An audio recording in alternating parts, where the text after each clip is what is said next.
सबसे पहले कहलक कि हमरा जे है ना जे एगो पानी बोतल चढ़ावे छी वैसा है ना जे और घर जे एगो बाकी जे खुल जाए और बाद में नॉर्मल भैया आधा घंटा के भीतर भीतर में अहाँ परिवार के जे नॉर्मल अहाँ के है ना जे अथी हो डिलीवरी हो आ तकरा बाद में जे पुगली तो कही कि नहीं जे पेशेंट कनी बेसी सीरियस भ गेलै जे एकरा पाठेघर सेहो निकालऽ पड़तै गोड़ पकड़ के एकेटा बात बजिए कि डॉक्टर साहब हमर काम कर दू हम बर्बाद भ गेल छी हमरा एकेटा दू गो छोट छोट बच्चा है आ उ मरि गेल नि कोनो भाई ने बुझाय हम कतै बच्चा के कथि कथि करबै।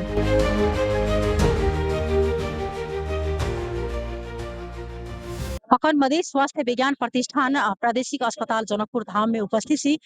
एहिठाम राइते से जे छै से विरोध भ रहल छै। आखिर बारंबार एहिठाम ई समस्या जे छै से उत्पन्न होइ छै आ आखिरकार में आबि कऽ जे छै से एहिठाम के जनता सब अजेंशन भ कऽ बाध्य भ कऽ जे छै से ओ सब एहिठाम विरोध करै छथिन। नहीं तऽ केकरो जे छै से मतलब शौक नहीं छै जे प्रादेशिक अस्पताल सबके ठाव में अथवा मतलब अस्पताल के वरी परी में आबि कऽ शोर शरापा करी, हल्ला करी अथवा एहन प्रकार के गतिविधि करी। अखन एहिठाम हम विशेष कऽ कऽ जानकारी अपने सबके कराब जे एहिठाम सोम के दिन में एक पेशेंट जे छै से डिलीवरी के लेल आयल छलै। हुनका तत्काल जे छै से नॉर्मली बच्चा हेतै तेहन प्रकार के बात छलै डॉक्टर कहने। तेकर बाद हुनका 1.5 घंटा के बाद में जे छै से हुनकर ऑपरेशन कऽ देल जाइ छै, बच्चा सकुशल निकलि जाइ छै। तेकर बाद जे छै से 2टा पहिले बच्चा नॉर्मली भेल छलै। तेकर तेसर बच्चा बेर में जे छै से हुनकर जे छै से बड़का ऑपरेशन जे छै से कऽ कऽ हुनका शल्यक्रिया कऽ कऽ पेट के जे छै से बच्चा मतलब निकालल गेलै।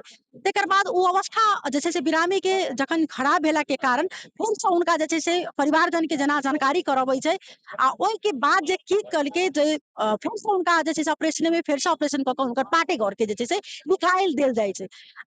डॉक्टर लग में ई चीज बारंबार एहन घटना होनाइ कतेक बड़का दुर्भाग्य कही जे ई प्रादेशिक अस्पताल में मतलब बारंबार भ रहल छै। ओना देखबै साल में देश में ईयरली कहबै तऽ 1000 जे छै से मतलब मदर अपन जान जे छै से गुमाबै छथिन ई बच्चा होबे के समय में। पर हॉस्पिटल के अगर डेटा अगर देखल जाए तो अखनो 708 का जे छै से मतलब माय अपन जान गुमाबै छै बच्चा के जन्म देबे के समय में।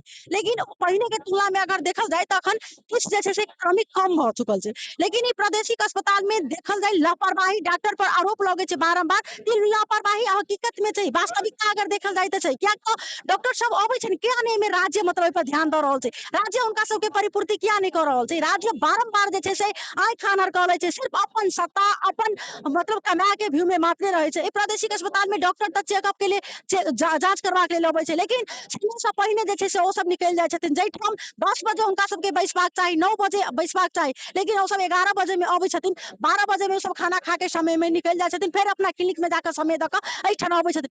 आखिर किया? आखिर बारंबार ई प्रश्न उठ रहल छै आखिर किया? एहिठाम जनता सब एकदम विश्वास कऽ कऽ जे छै से प्रादेशिक अस्पताल में अबै छै, लेकिन प्रादेशिक अस्पताल मिला के बाद में जनता के बाहर सब विशेष कहबै तऽ पैसा एहिठाम मतलब चेकअप में पड़ि जाइ छै, मतलब अन्य जांच सब में। लेकिन तब भी जे छै से एहिठाम के सरकार वाला जे छै से बारंबार एहन घटना होइ छै, ओहि पर कोनो उनका ध्यान आकर्षण नहीं होइ छै। कियाकि आखिर ई छै ने कि जनता गेलै ने उनका घर परिवार के आदमी तऽ बाहर जाकर जे छै से चेकअप करा लै छै, हुनका सबके तऽ बहुत ठाम में जे छै से एहन माफो कऽ दै छै। लेकिन मरि रहल छै ई जनता।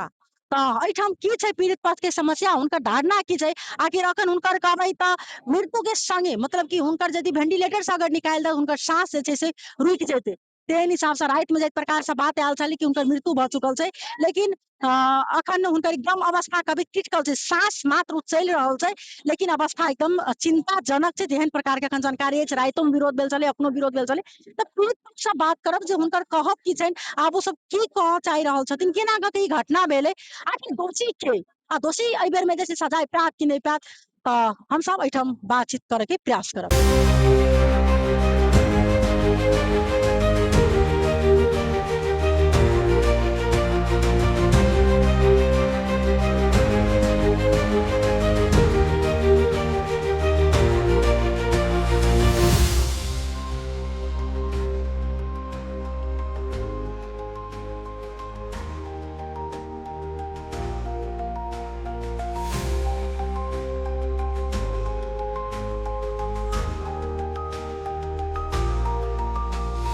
तहिना हमरा बीच में पीड़ित छथिन, हुनका संगे हम जानब विशेष बात। की नाम छै अहाँके? हमर नाम राधे श्याम यादव है, और कहाँ छै अहाँके? देवरी परवाह वार्ड नंबर 2।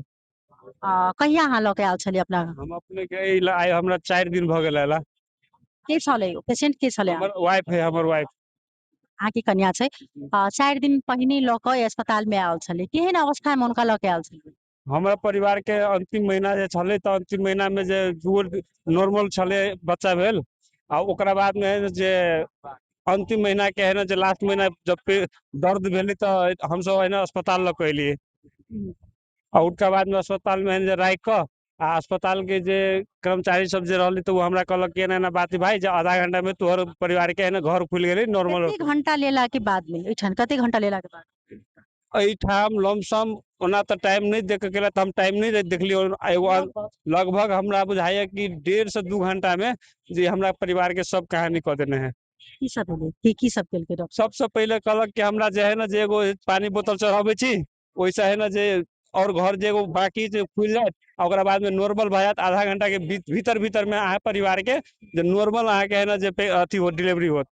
हमरा बहुत विश्वास भेल कि ठीक है, आब आधा घंटा में अब दूगो बच्चा हमर नॉर्मल भेल है, तो हमरा विश्वास भेल, हम ओहि पर है ना जरूर गेली और कहली ठीक है माई मौसी जे कोई रहल डॉक्टर साहब आधा घंटा रुकू कह के, तो हम सब रुकली। रुकला के बाद में ठेक के जे आधा घंटा जे कट गेली, तो हम कहली डॉक्टर साहब जे की बात से है ना जे लऽ गेली ओटी रूम में कोनो कोनो खबरो नहीं कहलिए। तब डॉक्टर साहब हमरा कहे कि नहीं दू पोका ब्लड के जरूरी पड़ते, जहाँ परिवार के जे बच्चा नहीं आ रहा है जो ऑपरेशन करऽ पड़ते। आब वो ओहि में हमरा दौड़ धूप में लगा देलक, वही समय रेड क्रॉस में अथी लऽ कऽ आ तकरा बाद में जे पुगली तऽ कही कि नहीं जे ई पेशेंट कनी बेसी सीरियस भऽ गेलै, जे एकरा पाठे घर सेहो निकालऽ पड़ते। आ तो पाठे घर के है ना जब हम मजबूरी कथी करू, हम कहल ठीक है डॉक्टर साहब अपने के जे बुझाई से करू, हमरा कथी करऽ पड़ते से हमरा कहू। वो अपने के कही कहा तकरा बाद में हमरा कहल कि जे अहाँ के नहीं जाके मिलती हुई भीतर में, हमरा परिवार के है ना वही में कथी कथी कह के तकरा बाद में आइसोलेशन में धऽ देलक। कते घंटा के बाद अहाँ ई बात जानली जे हमर परिवार के हालत खराब है से 3 घंटा 3.5 घंटा बाद में। 3.5 घंटा के बाद जानली काल्हि से अहाँ सब जे छै से विरोध देखली, काल्हि से अहाँ सब कऽ रहल छी सामाजिक संजाल पर जे तरीका से वीडियो सब आयल छै, तऽ तखन तक अहाँ के डॉक्टर जखन चेकअप करबेली तऽ की सब के चेकअप करेने छल डॉक्टर जो है ना सबसे पहले हमरा कुछो के चेकअप नहीं, हमरा कहल कि अहाँ के कईगो बच्चा है, तो हम कहल 2 गो, तो बच्चा केना भेल तो हमरा कहल कि नॉर्मल भेल है। हम कहली उनका नॉर्मल भेली दुनू बच्चा, हमरा जे कतौ कतौ नहीं जाय पड़ल है। अब रह गेली कि अभी जे है ना जे तब कहली कि अस्पताल में चल जाए तो एगो बढ़िया एगो सुरक्षित जगह पर चल जाए, हम तही के लऽ के आयल छी। एकर बाद अखन तक पेशेंट के हालत सुधार नहीं भेलै पेशेंट के हालत है ना जे डॉक्टर कही कि है ना जे अब हम है ना तोहर दवाई है ना दुआ मात्रे काम करतो है ना, जे बात में जे कह दिलियो से कह दिलियो, ओकर कोनो देख नहीं कर रहल। तब हम साथी सबके बुलाए कहली देखियो भाई हम तो बर्बाद भ गेली, अब हमरा की होय पड़ली जे बढ़िया होती तो हिसाब से चलऽ पड़ले हमरा। अब की छै अहाँ सब की चाहि रहल छी अब अखन हम सब चाहे छी कि हमरा परिवार के साथ में भेले दोसर परिवार के साथ में नहीं होए, और एके पूर्ण रूप से है ना एकदम टाइट के रूप से हमरा जे कतो अपने सब जे खार एकदम खार हो गेल छी, आ पूरे समाज के जे कहीं नहीं गलती ओकरा कार्रवाई हो पड़ले ओकरे हम अपने मांगे हमर। अहाँ के जखन जे बच्चा जे हुनकर भेलै भेला के बाद में अपना मन से डॉक्टर ई नहीं कहलक जे अहाँ के परिवार के हालत खराब छै, अहाँ सब जखन खोजी केलियै तब डॉक्टर जी जी कहलक जी हम कोन डॉक्टर ऑपरेशन केने छै डॉक्टर एगो शेरिया शाह कहल कि शेरिया शाह नाम है, आ एगो के नाम कहलक कि धीरेन्द्र शाह। 3 गोटा मिलकर ऑपरेशन केने ऑपरेशन छल कैलक धीरेन्द्र शाह कहलक अंतिम में जे है ना जे बौआ जे अभी केस है ना जे बेसी है ना जे अथी भऽ गेल छो, आब जे आयुष कथी कहे ओकरा वेंटिलेशन में जे लऽ जा, ओहिए से है ना जे 24 घंटा में रिकवर भऽ गेल तो भऽ गेल, नहीं तो ई बुझ कि अभी तोर पेशेंट हाथ से है ना बेहाथ भऽ गेलो। हमरा बहुते फुसलेलक पनेलक, लेकिन हम गोर पकड़ के एकेटा बात बजिए कि डॉक्टर साहब हमर काम कर दू, हम बर्बाद भऽ गेल छी, हमरा एकेटा 2 गो छोट छोट बच्चा है, आ ऊ मरि गेल नहीं कोनो भाई नहीं बुझाय, हम कतौ भी बच्चा के कथी कथी करबै। अहाँ हम पूछि सकै छी अहाँ के हम हुनका संगे बात नहीं कऽ सकब कियाक तऽ हुनका लेल एखन सबसँ बड़का कहबै जे दुखद घटना छै, ई दुख के घटना में वास्तव में जे देखल जाय ओना तऽ एकदम जे डॉक्टर के लापरवाही के कारण से बारम्बार ई बात उठै छै ठम, लेकिन ओहि पर संबंधित निकाय के ध्यान आकर्षण नहीं होइ छै। जखन पेशेंट के हालत जखन खराब भेलै ओहि समय में आबि कऽ जे छै से हुनका सबके कहि देबाक चाही हुनका परिवारजन के जे अवस्था जे छै से मतलब क्रिटिकल भऽ चुकल छै अथवा की करऽ पड़तै, लेकिन समस्या एठन की भऽ जाइ छै जखन पेशेंट के हालत पूर्ण रूपेण जखन जे खराब भऽ जाइ छै ओहि के बाद में जे छै से पेशेंट पेशेंट सबके परिवार सबके जानकारी होइ छै। अखन अवस्था एहिठाम एहन भऽ चुकल छै कि एकटा हुनकर कखन ओ साँस जे छै से हुनकर अड़कि जेतै से ठिकान नहि छै। अखन समस्या छै जे फेरसँ डॉक्टर सब बारम्बार एहिठाम मिलाबऽ के प्रयास करै छै, लेकिन जे पीड़ित रहै छै ओ न्याय नहि पबै छै। एहिठाम हुनका सबके जे राइटसँ जे हुनकर अपनजन सब जे छथिन जे एहिठाम बात कऽ रहल छथिन की भऽ रहल छै, हुनका सबसँ सेहो हमसब बातचीत करैके प्रयास करब। लेकिन राइटसँ अहाँके देख रहल छी प्रशांत जी, अहाँ सबके जे हिनका सबके लेल जे छै से अहाँ सब न्यायके लेल अखन आवाज उठा रहल छी। रातिमे अहाँ सब विरोध एकटा सेहो केने छलै, दिनमे अखन पानि पड़ऽ के समयमे सेहो अहाँ सब छलै चक्काजाम केने, की छलै केना जानकारी पड़लै, की कहब से अहाँके? एना छै कि हमर मित्र छथि, मित्रके परिवार अहाँके सोमेके हॉस्पिटल भरना भेलै अहाँके लगभग 1:30-2 बजेके बीचमे। हुनका लड़का भेलै कि हमरा फोन कऽ जानकारी देलकै कि एना ना भतीजा भेल कहिके। ठीक छै, हमसब कहलिए आब नॉर्मली जब ऑपरेशनके नॉर्मली भऽ गेलै ताहिके बाद लगते अहाँके साँझमे था चलै छै कि ऑपरेशन करऽ पड़तै। फेरो अहाँके तऽ अहाँके ब्लड चाही, बी पॉजिटिव ब्लड निरंतर हमसब तो यह सब बी पॉजिटिव अहाँके 14 से 15 पोखा साथी मित्र जते आदमी सब आदमी मिलकर एकदम व्यवस्था कऽ देलिए। विगत में काल के साँझ में जानकारी भेलै कि पेशेंट के अवस्था खराब हो रहल छै, तब हमरा सबके जानकारी भऽ कऽ हमसब राति में एली। अहाँके एको गो डॉक्टर आईसीयू संवेदनशील ठाव में एको गो डॉक्टर नहीं रहे। अहाँके नर्स सब अहाँके टिकटॉक चलबैत रहे, केओ अहाँके कोनो डॉक्टर सम्बन्धित निकाय के डॉक्टर होबऽ पड़लै सेहो डॉक्टर नहीं रहे। हमसब एहिठाम के मेसू जामुन सिंह के फोन केलिए, केना ना बात अहाँके डॉक्टर नहीं आईसीयू में, कम से कम आईसीयू एहन ठाव छै अहाँके संवेदनशील ठाव छै, कखन आदमी मरते आईसीयू में रहे छै, वेंटिलेटर में रहे छै, तो ओकर जान प्राण के ओतऽ कम से कम हेर चाहे वही संबंधित निकाय के डॉक्टर एकदम भीतर में रह पड़ले, अहाँके डॉक्टर नहीं रहे। जामुन सिंह के फोन करे छी तो अहाँ कहे छी मम्मी के इलाज करबे गेल छी हम बाहर। अहाँ हॉस्पिटल के मेसू छी, जब अहाँ अपन मम्मी के इलाज बाहर करबे छी तो जनता कतऽ इलाज करेते से कहू। ई तो अहाँके प्रादेशिक अस्पताल छै ने, गरीब जनता संपूर्ण जनता अहाँके वीआईपीओ ओहिठाम ट्रीटमेंट करबऽ पड़ले छै। अहाँके वातावरण बनऽ पड़ले, अहाँके मेसुए जब स्वयं अपने जाइ छै माँ के इलाज में अहाँके बाहर तो जनता कथी करते। अतः लापरवाही नहीं देखा पड़ रहल छै ने। आब अहाँ सब की चाहि रहल छी, पीड़ित के केना न्याय देबै, कोन हिसाब से देबै? अहाँके जखन सेकेंड जे ऑपरेशन केलकै अहाँके कम से कम ऑपरेशन करे से पहले ब्लड के अहाँके देखऽ पड़े छै कते ओकर अथी छै, अहाँके सीएस करऽ पड़े छै, कथू नहीं करके डायरेक्ट अहाँके लगते ऑपरेशन कर देने छै। ओतऽ अहाँके डॉक्टर के लापरवाही देखा पड़ रहल छै। अहाँके संबंधित डॉक्टर के जो अहाँके ओटी केने छै और कानून दायरा में लाकर लाइसेंस के खारिज करऽ पड़तै। आइंदा एहन घटना दोसर परिवार सबसे नहीं होय, आ जो एहिमे दोषी छै ओकरा कड़ा से कड़ा कार्रवाई ई प्रदेश सरकार के अतः मेसू के संपूर्ण संबंधित निकाय के अतः दोषी के पहचान कऽ के अहाँके कार्रवाई करऽ पड़तै। हाँ, जे पीड़ित के लगबन पीड़ित हमर पार्टी के युवा के एठाम के जिला के कोषाध्यक्ष छथिन। हम पार्टी में मध्य प्रदेश में एकटा कोनो विभाग के प्रमुख छियै, एहि हिसाब से संगे हम सब मित्रता के संबंध से। अच्छा, एहिठाम जे बारम्बार ई समस्या उत्पन्न होइ छै, अखन जे प्रकार से जे एतेक बड़का अखन घटना भऽ चुकलै, एहिमे की कहबै आ कीना कऽ के जे चाहि रहल छै आब अहाँ से बिना सुधार हेतै? देखियो सबसे बड़का लापरवाही एठाम प्रशासन के है, व्यवस्थापन के है। हम सब पटक पटक अबै छलियै एठाम, मेसू के खोजी छलियै, मेसू कहियो नहीं भेटै छथिन। डॉक्टर सबके इवेम 9 से 5 रहक चाही तऽ कहियो 9 से 5 एठाम उपलब्ध नहीं छै डॉक्टर सब। हम सब देखे छलियै कि पुर्जा लऽ कऽ क्लिनिके अखनो दवाई लिखाबऽ पड़े छै पेशेंट सबके। एठाम फार्मेसी में जे भीड़ रहे छै तऽ बूढ़ पुरान सब जे बीमा के लागी सेहो अबै छै उपचार कराबऽ तऽ एक दिन में नहीं संभव होइत रहे छै, अर्थात व्यवस्थापन के बड़का त्रुटि छै एठाम। ई केस जे भेलै एहन लापरवाही इससे पहले भेल है। ऐसे पहले हमर एकटा मित्र कहलखिन हँ जे मेसू अपना माय के इलाज कराबऽ बाहर जाइ छै, एहिके मतलब छै जे हॉस्पिटल नीक जकाँ इलाज नहीं दऽ रहल है, तो उनका तो नैतिकता के आधार में ओनाहितो मेसू पर छोड़ देवे के रहे। जब अहाँ मेसू छियै तऽ एहिठाम के हॉस्पिटल में एहिठाम के कर्मचारी सब अपन घर परिवार के लोग के उपचार कराबे, तहन वातावरण तो होबक चाही। हम एगो युवा के बहु परिवार बीत गेलै है डॉक्टर के लापरवाही से, एकरा की क्षतिपूर्ति दऽ सकते डॉक्टर सब, एहिठाम के हॉस्पिटल प्रशासन। ताहि दुआरे एहिठाम पीड़ित के न्याय देवे के लागी अब जे बीत गेलै ओकरा फिरता तऽ नहीं ला सकते है, लेकिन क्षतिपूर्ति तो एकरा देवे पड़तै। एकर बाद में डॉक्टर के कानूनी कार्रवाई करही के होते, ओकर लाइसेंस खारिज करऽ पड़ले, न तो एहन लापरवाह लोग अन्य जगह जाके भी उपचार करते, ऑपरेशन करते, आदमी के मारैत घूरते। ई एक किस्म से हम बुझब मर्डर भेलै, हत्या भेलै। हत्या के हिसाब से ही एहन हॉस्पिटल के प्रशासक पर, एहन उपचार कर डॉक्टर पर केस चलक चाही। आ आइंदा एहन घटना नहीं होए दोबारा, तेकर सुनिश्चितता होबऽ पड़ले, तेकर बादे हम सब बुझबै छै पीड़ित के न्याय भेटले।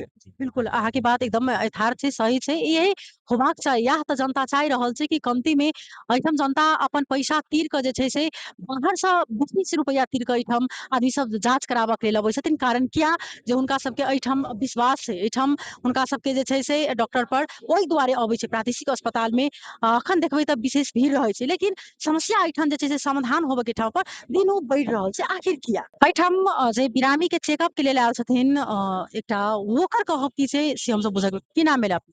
मेरो नाम पेशलराज ढुङ्गाना हो। और चाहिँ कहाँ? मेरो घर विराटनगर हो। म यहाँ काम गर्दैछु। बिरामीबाट म आफै चेकअप गर्न आएको। उता भित्र हेर्नुहोस् madam, toilet, ladies toilet, gents toilet एउटै छ।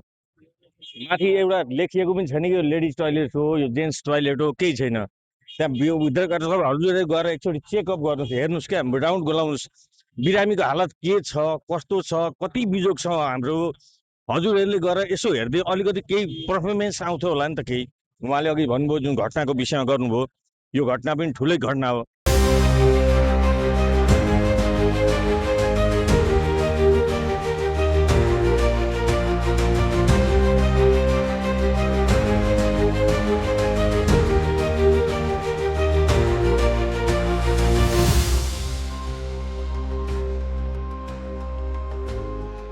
नहीं ना हमरा बीच में प्रादेशिक अस्पताल के रेक्टर छथिन राम नरेश पंडित जी, हुनका संगे हम विशेष कऽ बातचीत करब जे केस के बारे में की आखिर की छलै उनका मतलब भेल की जानकारी छै। अपना सबके स्वागत छै। धन्यवाद। की छै ई जखन जते देखल जाय ओना साल में तो 7-8 टा पेशेंट जे छै से एही प्रकार जे छै से अपन जान गुमा दै छै, और विशेष कर डिलीवरी केस के बात हम कर रहल छी अखन। आ जेना अखन जे ई डॉक्टरे के लापरवाही से जे छै से आरोप मतलब लागि रहल जे छै से पेशेंट के जखन ई अवस्था आयल छै से डॉक्टर के लापरवाही की छै? हाँ, अपने अगर ये कह देलकै लापरवाही तैसन कोनो डॉक्टर लापरवाही न कैलक है ना। अब ट्रीटमेंट के क्रम में किछ किछ जे न सोचल घटना सब होइ छै, तो ओहि बीमारी के की रहे जे उ बीमारी एठाम अलै। पहिलका ओकरा 2टा बच्चा नॉर्मले भेल रहे, तेसर बच्चा के प्रसव व्यथा लाके वो एठाम अपना सबके हॉस्पिटल में एडमिट भेलै। एडमिट भेला के बाद सब गोरा ओकर जे जांच सब होइ छै से जांच करलकै, तकर बाद नॉर्मली डिलीवरी फेर भऽ जाए के तेसर चलिए तऽ पहला 2 बेर भेल इश्यू, ताहि लिए नॉर्मली हो जाए से प्रयास कलकै। प्रयास केला के बादो जब एकदम पाठेघर के मुंह पूरा खुलि गेल रहे जे बुझाइ जे आब भऽ जेतै, लेकिन तखनी के अवस्था में केना भेलै जे ओकर बच्चा के धड़कन सब कम होय लगलै, आ जे एक्सपेक्टेड डेट जे बुझाइ जे अब 1 घंटा में डिलीवरी भऽ जेतै तैयो डिले होइत चलि गेलै। जे कहल जाउ ने जे डिलेड प्रोलॉन्ग लेबर के जैसन होय लगलै। सब गोरा सोचलकै जे बच्चों के धड़कन कम होइत रहलै, प्रोलॉन्ग भऽ रहलै, तब एकरा ऑपरेशन कऽ के निकालि देल जाए। तऽ ऑपरेशन कऽ के निकाललकै। ऑपरेशन के क्रम में कथी भेलै तऽ कनी ओकरा बेसी ब्लीडिंग होय लगलै। ब्लीडिंग के कारण की देखलकै तऽ तखनी जे ओकर जे ब्लड सबके जे रिपोर्ट देखल जेतै तऽ ओकर जे प्लेटलेट्स कहै छै, एकरा जे खून जमऽ के शक्ति बनबै छै, जे सेल्स होइ छै ब्लड में, से के मात्रा कम रहे। नॉर्मल जते होबो के चाही तै से कम रहे, एगो बात। दोसर बात रहे जे ओकरा लीवर फंक्शन टेस्ट हम सब कहै छै, जे लीवर जे एंजाइम सब बनबै छै, जे कथी होइ छै कोगुलेशन के लेल, जे शरीर में रगत जमऽ के कैपेसिटी बनबै छै, सेहो सब करीब करीब 5 टाइम्स डिरेंज रहे। तऽ ओहू के कारण से ब्लीडिंग होतै से कहि के। आ दोसर बात कथी होइ छै जे अपने नॉर्मल प्रसूति के भी देखल जेतै, चाहे प्रसूति जते भी होइ छै, अराउंड 8 to 10% आदमी के पीपीएच जेकरा कहल अत्यधिक रक्तस्राव होइ छै।